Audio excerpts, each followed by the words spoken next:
Good day everyone, welcome back to my YouTube channel. This is Teacher Ryan O.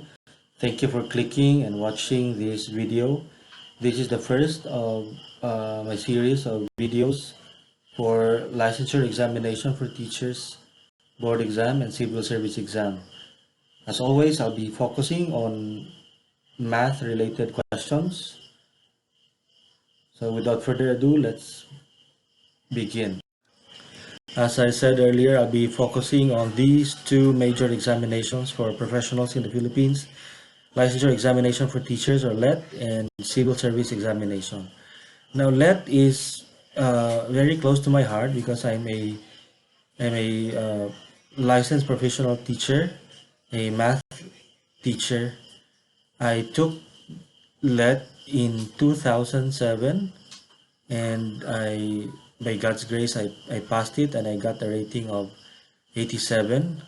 I really thank God for that um, for letting me pass the test and giving me a high score, even if I was not able to review in a review center. But by His grace, I got a good rating and I passed. Most importantly, I passed the exam. As we progress, I'm going to share with you some tips and techniques that work for me, and I claim that these also work for many others who have taken these exams in the past. So for our first review question, if a number is divided by 6, then 5 is subtracted, the result is 0. What is the number? Choices are A, 50, B, 40, C, 30, D, 20. So here the technique is to directly substitute the choices to the given problem. Now, the sequence in which we are going to substitute is we have the number and we divide it by 6, then we subtract 5 after. So let us start with the first one. With letter A, it's 50. 50 divided by 6. 50 is not a multiple of 6, so we cannot get a whole number after dividing. So we will discard, we will not consider 50. Let's go to B, 40. This is the same case. 40 is not also a multiple of 6, or is not divisible by 6. If you divide 40 by 6, you will get 6.67. So let's go on to the next option. That's letter C, 30. This one is divisible by 6. So 30 divided by 6 is 5, and if we subtract 5 by 5, we get 0. Hence, the correct answer is letter C. So in this case, we just need to directly substitute each option to our question or problem. Moving on to our review question number 2. If x squared minus x minus 6 is equal to 0, then x is, choices are A, negative 2 or positive 3, B, negative 1 or positive 6, C, positive 1 or negative 6, letter D, positive 2 or negative 3. Here we can still use direct substitution, which we used in question number 1. However, we will be consuming a lot of time substituting all our choices, since each choice has two values of x. So alternative technique here is to recall our lesson on polynomials in our algebra class. So here, this is a lesson on finding the zeros of a polynomial, in this case a trinomial. So finding the zeros of x squared minus x minus 6, which is equal to 0. That's why it's called finding the zeros, because the equation is equated to 0. Here we need to look at our constant, that's 6 or negative 6, and check what are the factors of 6. Now in this case, factors of 6 are 1 and 6, and 2 and 3. Now all of these factors appear on all of the 4 choices. So with that we cannot eliminate. But here we can go to the middle term, which is negative x. This indicates two things. One is that the operation is subtraction. Another, secondly, the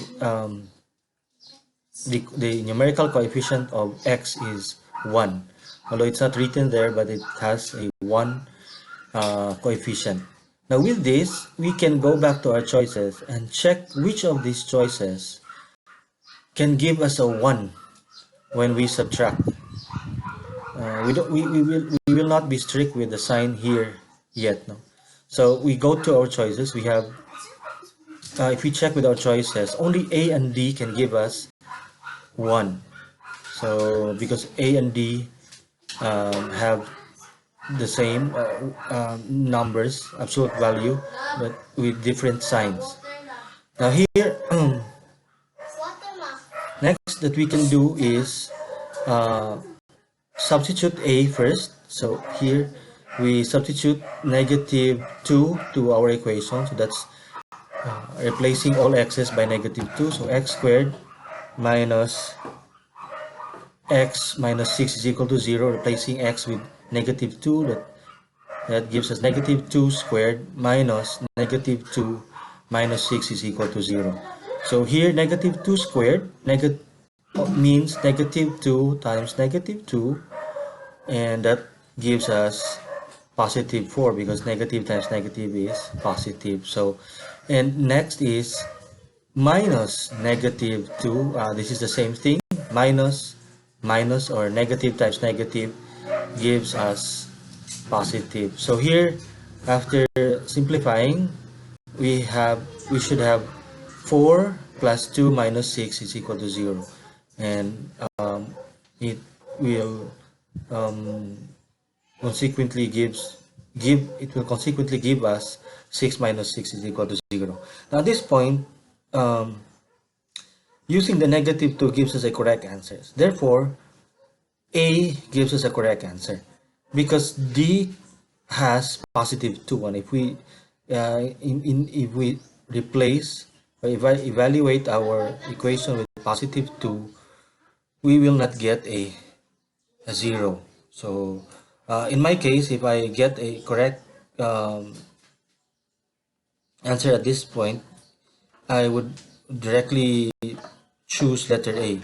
However, for the sake of this illustration or this problem, I want to evaluate positive 3 still. So evaluating positive 3 to our equation. So 3 squared minus 3 is minus 6 is equal to 0. So 3 squared is 9 minus 3 minus 6, and 9 minus 3 is 6. So 6 minus 6 is 0. Hence, the correct answer is letter A. For our review question number 3, state which algebraic property of real numbers applies.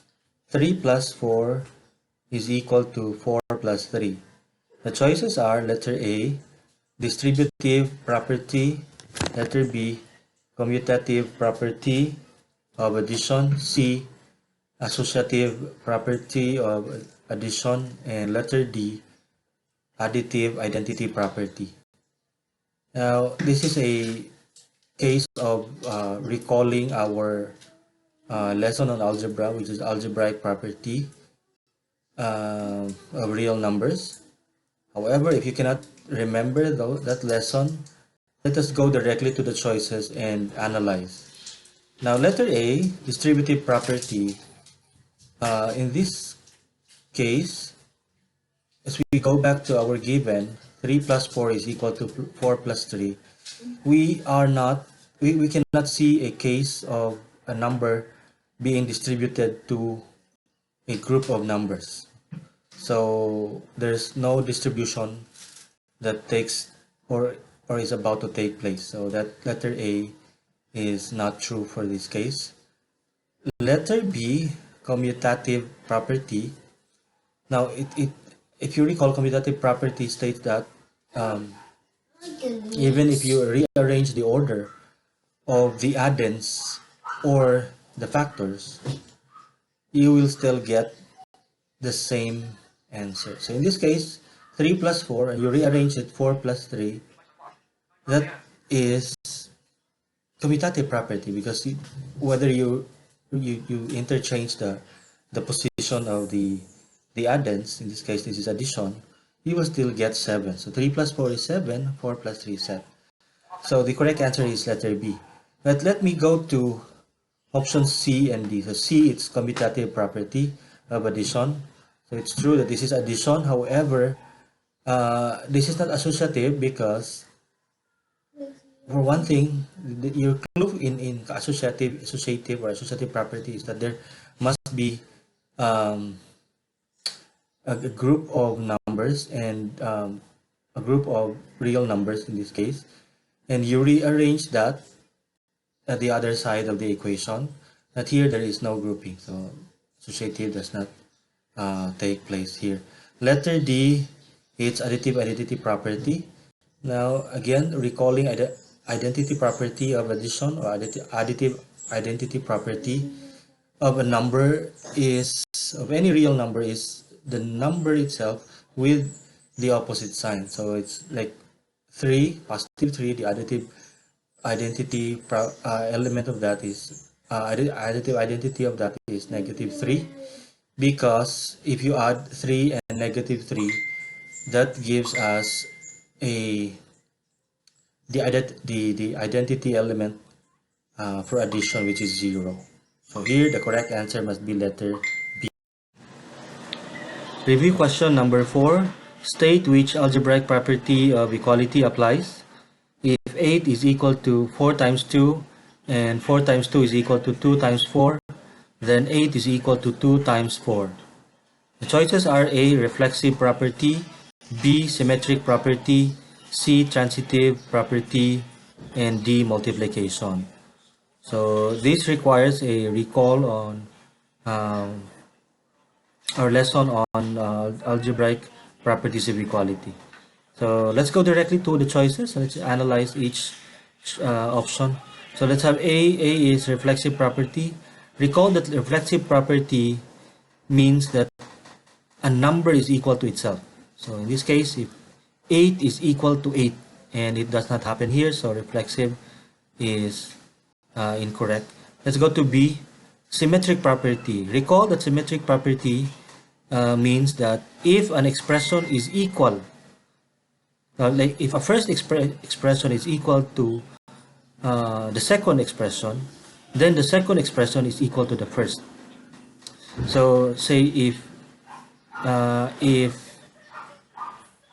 A is equal to B, then B is equal to A. Or let's use our given here. If 8 is equal to 4 times 2, then 4 times 2 is equal to 8. However, this case does not happen here because, it does not happen here. No? 8 is equal to 4 times 2, but not that 4 times 2 is equal to 8. Let's go to C, transitive property. This simply means that there are two conditional statements, like in this case, our given, let's go to our given. 8 is equal to 4 times 2, that's the first. The second is 4 times 2 is equal to 2 times 4. Then the conclusion is that 8 is equal to 2 times 4. Actually, this satisfies transitive property, because transitive property simply tells us that if this is A and this is B, then C is equal to, like if A is equal to B and B is equal to C and C is equal to A. So that's actually the transitive property of equality. You need two statements and then you jump to a conclusion. So here transitive property is being satisfied because we have two conditional statements, and then we have, after that, there's a conclusion. For our fifth question, which of the following is not an equation? So let's go to the choices. A, 4 plus 6 is equal to 5 times 2. B, L is equal to 3W. C, 2x plus 3xy plus 2. D, 3W plus 4xy plus 5 is equal to 2W plus 3. This is this is probably the easiest question, because here we just need to recall what an equation here is. The equation simply is